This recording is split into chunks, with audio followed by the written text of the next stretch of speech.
Hi, everyone. Welcome. Happy Thursday. All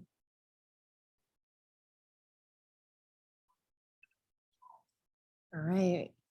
We're hoping that you're enjoying Take Me Outside Week. It's the second last day of Take Me Outside Week today. And we have an awesome art activity planned for you guys. So very exciting. Just going to wait for the rest of the audience to join, and then we will get started.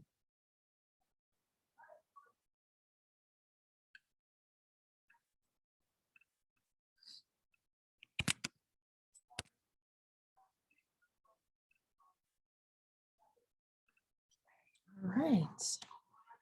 Hi, everyone. My name is Stephanie, and I'm a part of the team here at Take Me Outside, and we're a nonprofit organization. So you probably already know us from joining the rest of the week's events, but if this is your first time here, then welcome. Our mission here at Take Me Outside is to encourage educators and their learners to spend more time outside and to have that time as a regular part of their everyday learning. Today, I'm joining from the Treaty 13 territory, land stewarded by the Anishinaabe, the Haudenosaunee Confederacy, the Mississaugas of the Credit, and the Wendat First Nations. Throughout this week, to celebrate Take Me Outside Day, we've had various events focusing on different themes related to going outside. And today's theme is environmental education, for which outdoor learning is a very important part. Learning hands-on through the environment and through nature is an experience that we all need, but sometimes we don't all get that. And as the saying goes, nature is our best teacher. So today, nature will help teach us how to be creative, and Katie here with us from Green Learning will teach us how to use nature and our own creativity to make something beautiful. We'd love to see your art on social media, so be sure to tag us to win a prize near the end. Right. So as I mentioned, Katie is here with us from Green Learning, and Green Learning is a Canadian nonprofit organization that aims to support educators in bringing meaningful climate change education to their classrooms. They create free online education programs about energy, climate change, and green economy that engage and empower students to create positive change for our evolving world. Katie, thanks so much for being with us here today. Excited to get started in some drawing. I'll pass it over to you to get started. I'm going to do my best, but I can't promise a good outcome. I'm not very artistic, but I'm definitely going to try my best. So thank you so much. Well, don't worry too much, Stephanie, because today we're gonna, the art piece is actually basically just using nature and the beauty of nature. So even if you're not good at drawing or painting or anything like that, you'll be able to participate today. I just put up a question there. So as I do my little introduction here, I would love to hear where you're joining us from in the Zoom chat. So if you're joining us from classrooms across Canada, please let us know where you're coming from. But without further ado, we can get started here. So today's presentation, the workshop I'm going to be leading you through, is one called Ripples of Change, and it's all focusing on eco-optimism. And then at the end, we're going to learn about a little nature art activity. Now, eco-optimism is basically just focusing on the positives and staying hopeful about our future on this planet, instead of sometimes we get really kind of worn down by all the negative news about climate change and things like that. And today we're going to learn a couple of strategies that can help us be more optimistic and more hopeful and take more action to protect our planet. So before I begin, I just want to share a little bit about Green Learning. So I'm joining today from Green Learning, which is a Canadian nonprofit. And what we do is we create free online education programs that are all about energy, climate change, and the green economy. And all of our programs are designed to engage and empower students across Canada to create positive change for our evolving world. If you're an educator tuning in today, definitely check out our website at greenlearning.ca, because we've got tons of different activities, lesson plans, and all sorts of resources that you can access all for free to bring this type of education into your classroom. I think Colin actually just shared in the chat a link to our website, which is awesome. So my name is Katie, and I'm the engagement manager at Green Learning. A little bit about myself, I have a background actually in the field of zoology. So after I finished high school, I was really interested in wildlife and animals. And so I went off to university to learn more about them, and I studied zoology. But through that, what I kind of learned about myself was, as much as I was interested in learning about animals and wildlife, my favorite part was actually sharing that interest with others. So from there, I got into the field of education. I am actually actually a teacher. I'm a certified teacher. And yeah, my goal, or kind of my career mission, is to connect people with nature and connect people with the environment so that we can take steps in protecting it.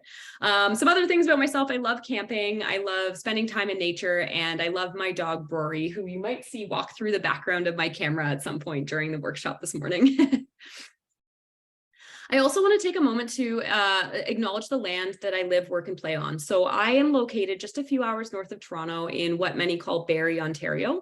But I want to take a moment to acknowledge that this is the traditional territory of the Anishinaabe people, which include the Odawa, Ojibwe, and Potawatomi nations, collectively known as the Three Fires Confederacy. I also acknowledge that the Wendat Nation occupied these lands prior to the 17th century. And every time I do a land acknowledgement, I always just take a moment of reflection, because this land and this water had and continues to have unwavering care from the First Nations groups that have walked it before me and will continue to walk it after me. And I always want to take a moment to reflect on all the decisions I make and how they impact the land and water. So I encourage you to do the same wherever you're joining from. Just take a moment to acknowledge and to be grateful. Now, today's presentation is made possible, and it's part of a program called Waves of Change. So Waves of Change is a collaborative program in partnership with Green Learning, Oceanwise, and Taking It Global. And I'll actually just share in the chat here a link to the the Waves of Change website. Let's see. Go to everyone. There we go. And really the goal of the Waves of Change program is to bring together and empower Canadian youth from coast to coast to turn the tide on climate change, because we know that many ripples make a wave. And that's sort of the theme of today's presentation, is how we can all make small ripples that will eventually lead to big changes.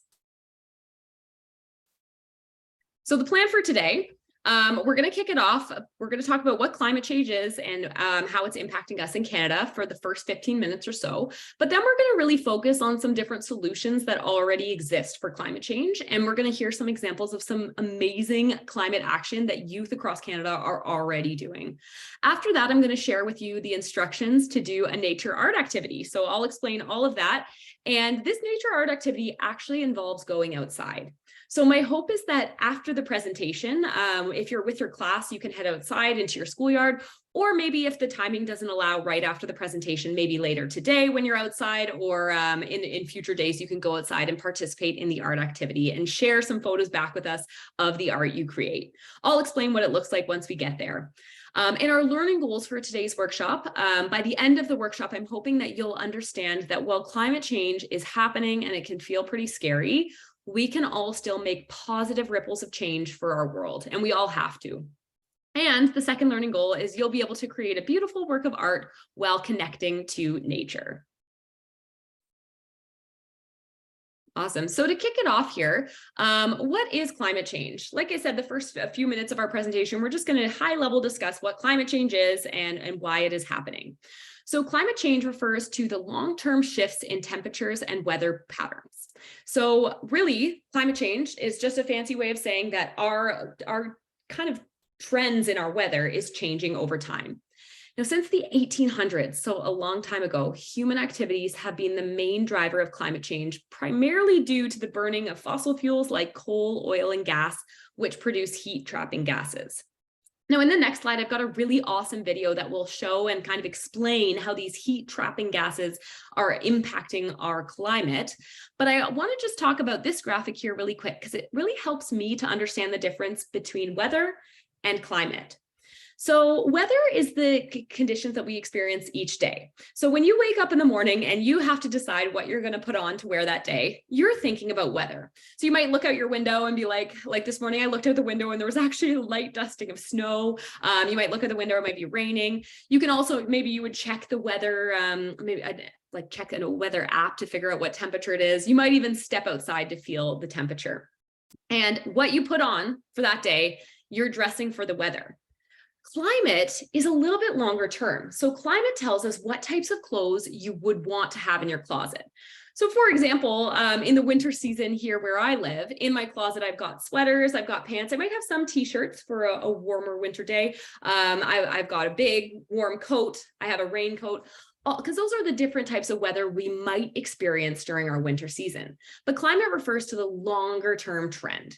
So when we talk about climate change, we're not talking about each day to day, we're talking about what we have in the closet. And when it comes to climate change, a way you can think about it is maybe in 50 or 100 years, if we don't slow climate change, the types of clothes we need in our closet might change. We might no longer need that big winter coat because it might not be so cold in the future. So I've just got a video here that talks a little bit about how those heat trapping gases actually are changing the climate on our planet. And I'm going to press play here, but maybe I'll just get Stephanie to just let me know if the sound is working. Yeah, for sure. To check this. Can you hear that? No. No. Okay, that's okay. I think, let me just see if I can get my advanced sharing options. I'll quickly stop the share. I know what I can do here. And then share screen. There we go. Okay, this should work now. I forgot to put on the sound setting. Things. Can you hear that now? It's just the right temperature for plants and animals, including humans, to thrive. Why is Earth so special? Well, one reason is the greenhouse effect. A greenhouse is a building with glass walls and a glass roof. The clear glass allows sunlight to shine into the greenhouse while also trapping the sun's heat inside. This is how a greenhouse keeps plants warm even at night and in the winter. The greenhouse effect keeps Earth warm in pretty much the same way. Earth isn't surrounded by glass, but it is surrounded by a jacket of gases called the atmosphere. In the daytime, the sun shines through the atmosphere, warming Earth's surface. After the sun goes down, Earth's surface cools. This releases heat back into the air, but some of that heat is trapped by the gases in the atmosphere. These heat-trapping gases are called greenhouse gases. Carbon dioxide, water vapor, and methane are all examples of greenhouse gases. Earth needs a balance of greenhouse gases to maintain just the right temperature for living things. But some human activities are changing Earth's natural greenhouse effect. For example, burning fossil fuels like coal and oil releases more carbon dioxide into our atmosphere. These extra greenhouse gases can cause the atmosphere to trap more and more heat, leading to a warmer Earth. NASA satellites are constantly measuring the gases in our atmosphere from space. They've observed increases in the amounts of carbon dioxide and other greenhouse gases. The information from NASA satellites can help scientists figure out where greenhouse gases are coming from and how they are ending up in our atmosphere. This information will help us better understand the impact that greenhouse gases have on our climate, and help us better understand this very special greenhouse that we call home. Find out more about our Earth at NASA Climate Kids.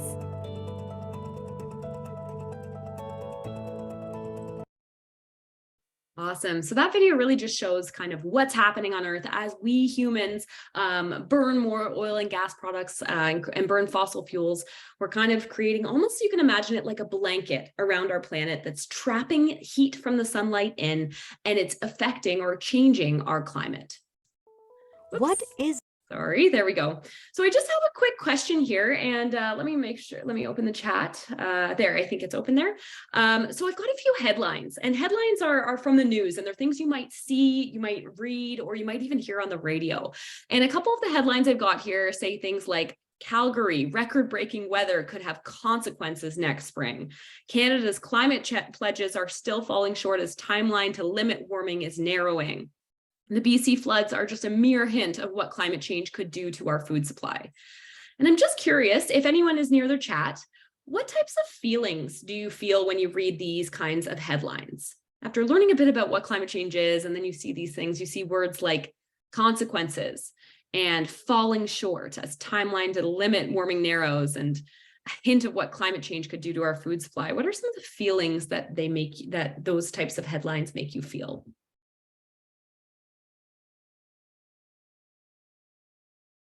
We feel disappointed and sad and a little bit scared. Absolutely. Anxious. Yes, for sure. I feel anxious. I see stressed, overwhelming, totally doomed. Yeah, absolutely. I have some common kind of emotions that people feel around climate change sorted into a couple categories, but things like anxious, bored, defeated, in disbelief, right? Confused, scared, sad, overwhelmed. Yeah, I see angry in the chat, bored. Yeah, like if you've been hearing about this for a long time and nothing's changing, it can make you feel bored. Maybe even things like anger or frustration. You might feel bitter. The word apathetic basically just means, oh, I'm over this. I don't care anymore. Like I don't have the ability to keep caring about this. And these emotions in these three rows here, the problem with them is they often lead us to feeling basically like there's nothing we can do. And if we were able to start to feel more of the emotions like things like optimistic, empowered, maybe not excited, but determined, these types of feelings are much more conducive. They allow us to take action. So even though we're so often living in these types of feelings over here, it can be very useful if we're able to try and kind of calibrate our minds or reframe it so that we're feeling some more positive emotions. And today we're going to talk about some of the ways that we can do that. Now, a common feeling that a lot of people have is we're calling it these days eco-anxiety. So I know this is something that I've felt for sure. And eco-anxiety is just that feeling of worry about all the threats to our environment, like pollution and climate change. It's just when you're like, oh, why is this happening? It's making me very nervous. It's making me very anxious.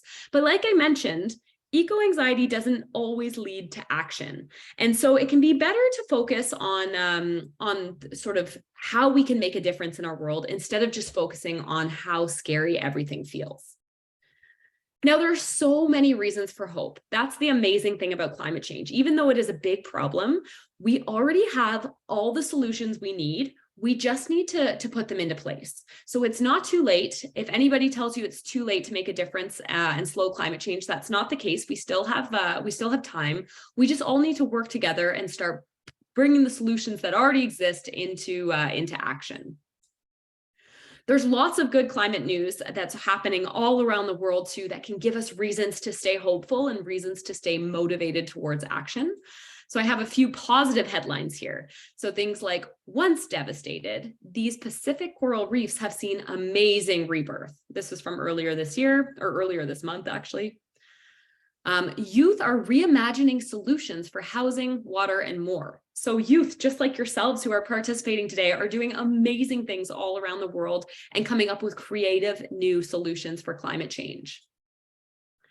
The US installs record solar capacity as prices keep falling. So some of our solutions like solar energy and wind energy are becoming more affordable and they're able to produce more energy, which is really exciting because that will allow us to move more towards those green kind of renewable energy sources instead of relying on things like the fossil fuels that are warming our planet.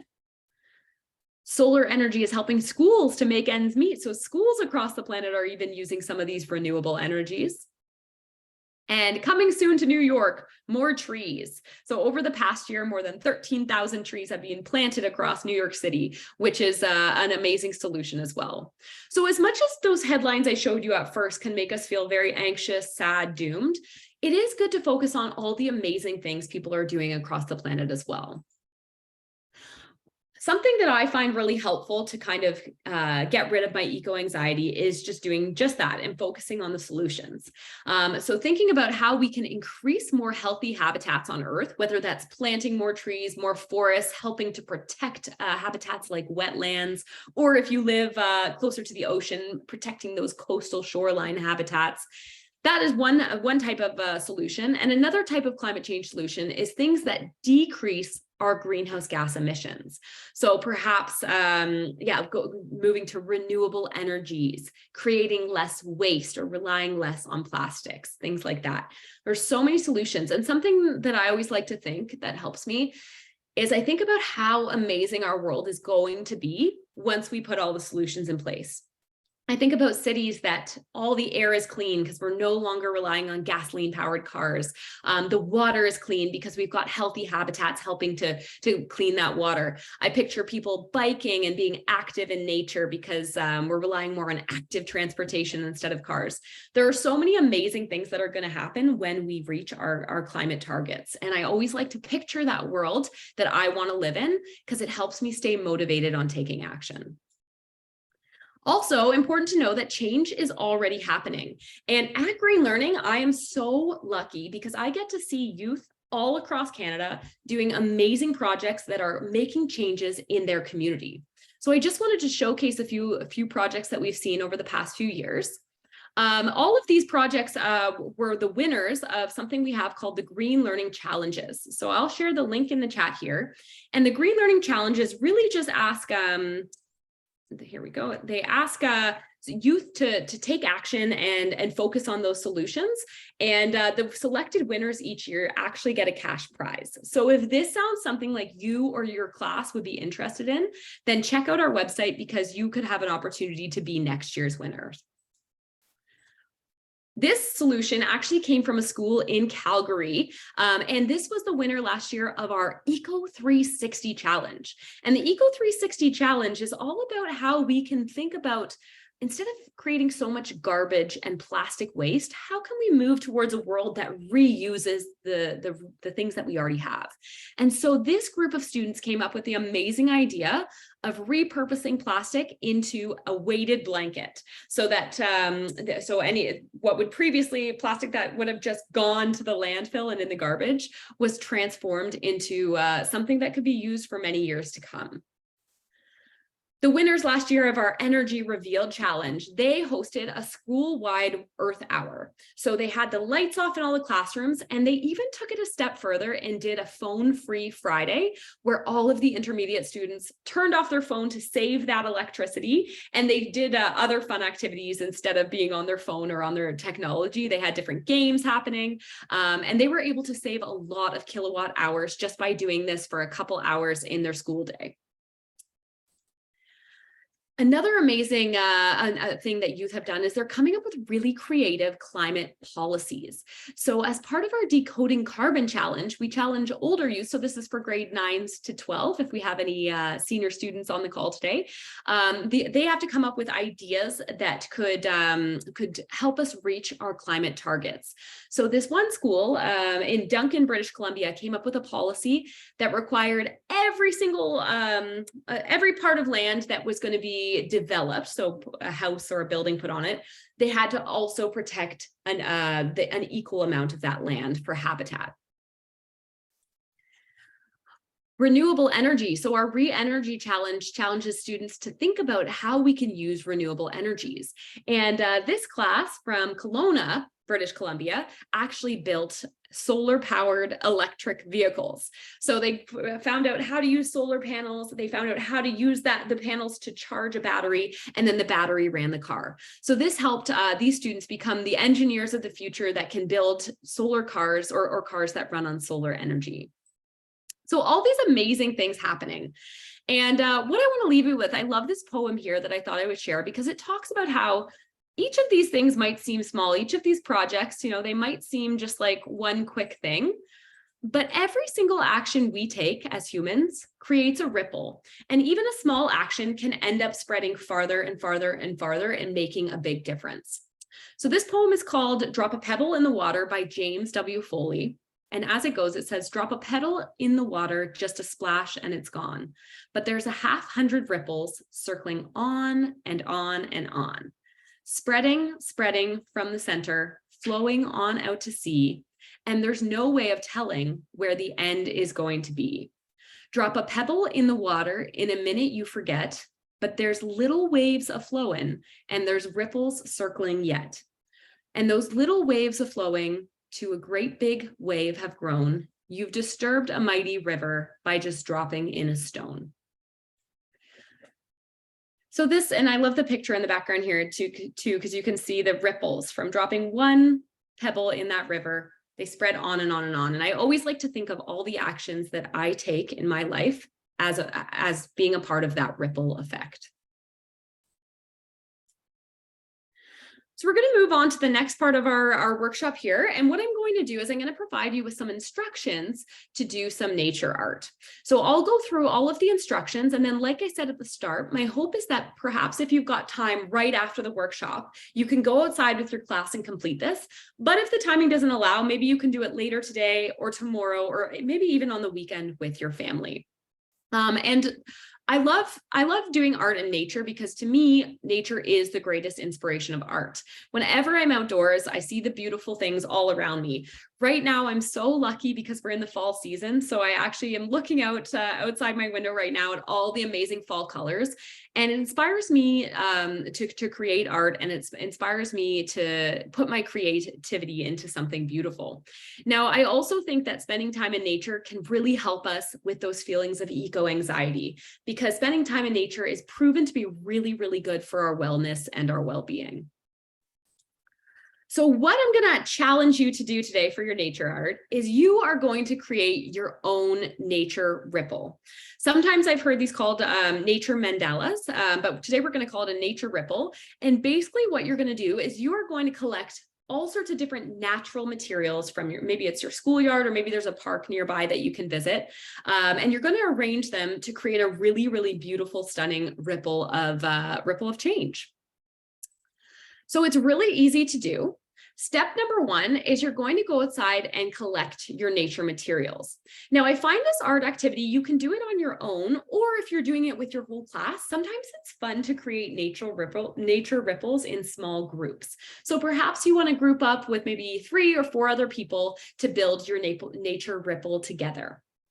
Now, if you're going outside, listen to that so you don't go too far or go out of bounds. Once they've laid out the boundaries, what you're going to do first, before you even start to think about your ripple, is you're going to search for different natural items that have fallen on the ground. So these might be things like pine cones. Maybe there's some stones or pebbles. You might be able to find some fallen pine needles. Maybe they're still on the twig, or maybe they're scattered around. Fallen leaves. This time of year, the leaves are all over the place. So it might be leaves might be a great item to collect, or even things like twigs. Now, these are just some ideas. Wherever you are, you'll be able to find different items that are unique to the natural surroundings where you are.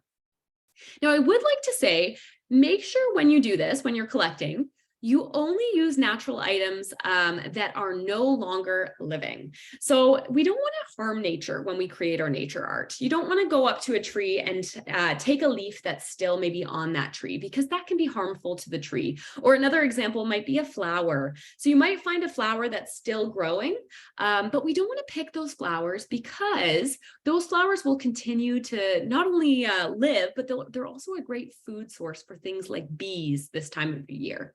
So if anything is living, please leave it. We're just going to take items that are no longer living, they've been fallen on the ground, and they are the items that we're looking for to create our nature art.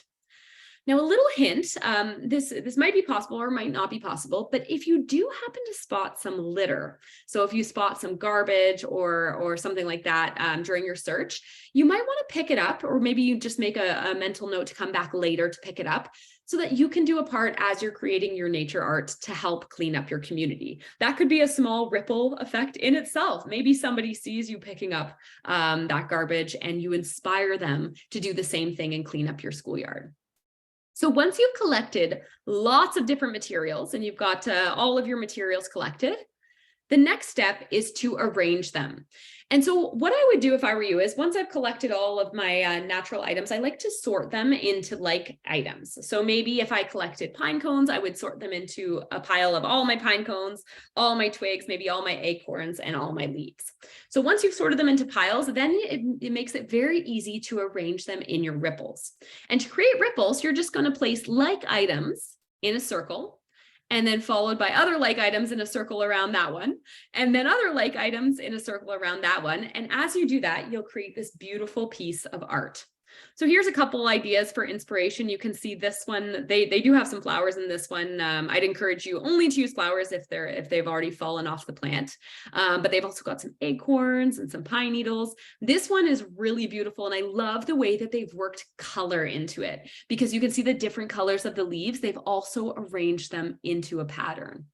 So as you're creating your nature ripple, think about places that you could maybe work in patterns as well. You can see they've got, I'm not sure what type of berry this is, but it's like berry, pine cone, berry, pine cone, berry, pine cone. And that creates that really beautiful effect. Now, once you're done creating your nature ripple, I want you to take a moment to reflect, because today's workshop is really all about us making change and us making ripples of change. So once you've created your work of art, I want you to think about what your ripple is going to be this week. Now, you might want to make a pledge, or you could even work your ripple into your own poem, like the one I read earlier. So a couple examples, maybe your ripple this year will be to learn more about renewable energy and share what you learned with 3 friends. That could be a great thing, a great kind of pledge, because we do want to spread all of this knowledge about the solutions to climate change with others. Maybe your ripple could be something like, I want to repurpose some of the plastic from my recycling bin into something new that I can use. So maybe you want to, instead of just throwing away that cookie container or something, you want to turn it into something that you'll continue to use for a while, instead of just sending it off to the landfill. Or maybe some of the stories I shared earlier have inspired you, and maybe your ripple this year will be to organize maybe like a school Earth Hour. So that could be something that you want to do this year. So once you've made your beautiful nature ripple, just take a moment to consider what change you want to make in your community and how you're going to do that. Now, if you create these nature ripples, what I would ask you to do is please take a photo of your work of art and share it with us. We would love to see, and we'd also love to hear if you do happen to make a pledge to make a ripple of change in your community. Let us know. You can share it with us on social media and tag us. I believe actually in the chat we had at the start the different social media links, and Stephanie I think will share after as well. But share it with us at Green Learning and to hashtag Take Me Outside.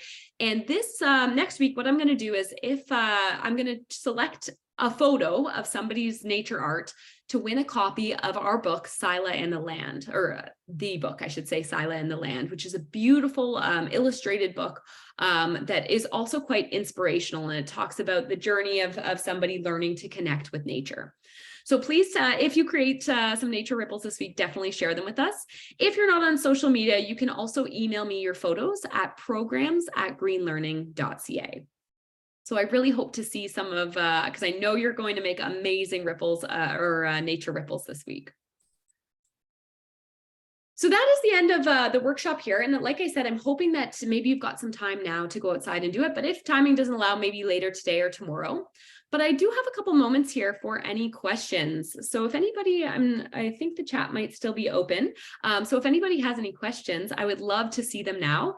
And oh, Colin, I see you've shared the links for the different social media accounts, which is amazing. So that you can find the links in the chat now to share pictures of your ripples of change. Yes, I can put my email in the chat. Absolutely. That's great. Thank you so much, Katie. So everyone, you'll have the remaining time to go outside and create those ripples of change. And then as Katie has mentioned, please do share those photos with us on social media. We're going to provide Green Learning's account and hashtags momentarily in the chat, as well as Take Me Outside for the prizes. Before you log off, though, we do want to transition to prizes. So if anyone has any more questions about the activity for Katie, you can ask her now, and then just hang around for one more moment and we'll announce the prize winners. And I'll talk a little bit more about the prize for social media once you shared your pictures with us. Fabulous. I do see a question that came in the chat there from HS Paul School talking about in terms of our impact, so we've created this nature ripple art in our schoolyard. Do we just leave it there? And that's a fantastic question. What I would recommend you do is once you've made your art and you've had a chance to maybe take a photo, you could take all of the natural items that you've collected and return them back to the areas you found them from. The reason that would be really important and a good ripple of change is because you'll return each of the nature items back to where they belong in the habitat. So maybe you've collected all these pine cones and you've moved them to part of the schoolyard that might not be safe for the animals that eat those pine cones to eat them. So by returning them back to where you collected them, you're restoring the natural habitats of your schoolyard to how they are meant to be. So fantastic question. I'm glad you asked that one.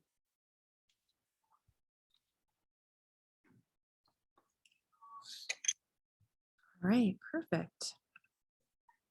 All right, so to maximize your time outside, everyone, we're just going to transition to the prizes quickly. But first, we'd like to thank our partners, of course, Green Learning and Katie. Thank you so much for being here with us today and showing us how nature can actually be art and how nature can inspire us to make beautiful, artistic pieces. So thank you so much for that. Thank you to the Outdoor Learning Store for their support throughout the Take Me Outside day and week. The Outdoor Learning Store offers supplies and resources and workshops for educators to help get their learnings outside. And finally, thanks to our partners, MEC, for their continued support and making this week possible. All right, so prizes, like I mentioned, they are going to work a little bit differently this time. I'm going to give away the first 2 prizes shortly in the chat. And then the last 2 prizes, Katie and myself will award to someone that's posted their art on social media for the remainder of the week and a little bit into next week as well. So Take Me Outside will direct message you if you are the winner of the social media prize, and Green Learning, I believe, will do the same thing. If you are a winner in the chat today, you can email us directly and we'll provide that information momentarily. Okay, so the first winner for the MEC gift card is Miss Poff's class. So congratulations to Miss Poff's class. Please email us at info@takemeoutside to claim your prize. And then the second winner for the Outdoor Learning Store gift card of $25 is Miss B's 3-4 class split. So congratulations to Miss B's 3-4 class split. Again, please email us to claim your prize. For our last prize, which will be awarded on social media, it's going to be a Take Me Outside swag package. That'll include a t-shirt, a journal, and some stickers to give away to your class. So again, please, we'd love to see your art. Please post and tag us on social media and we'll choose a winner by next week. And then Katie, I don't know if you want to reiterate your prize as well, but pretty much the same instructions. Please tag and post your art for Green Learning to see as well, and you can tag them and they will choose a winner next week as well for Sila and the Land. All right.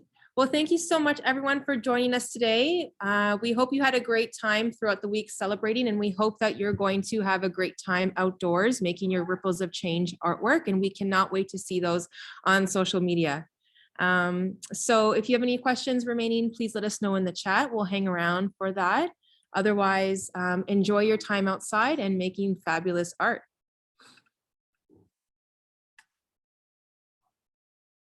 Great. Thanks, everyone.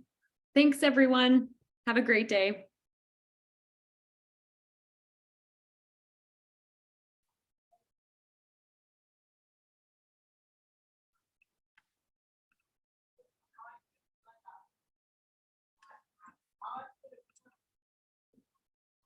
All right. So I don't think we're going to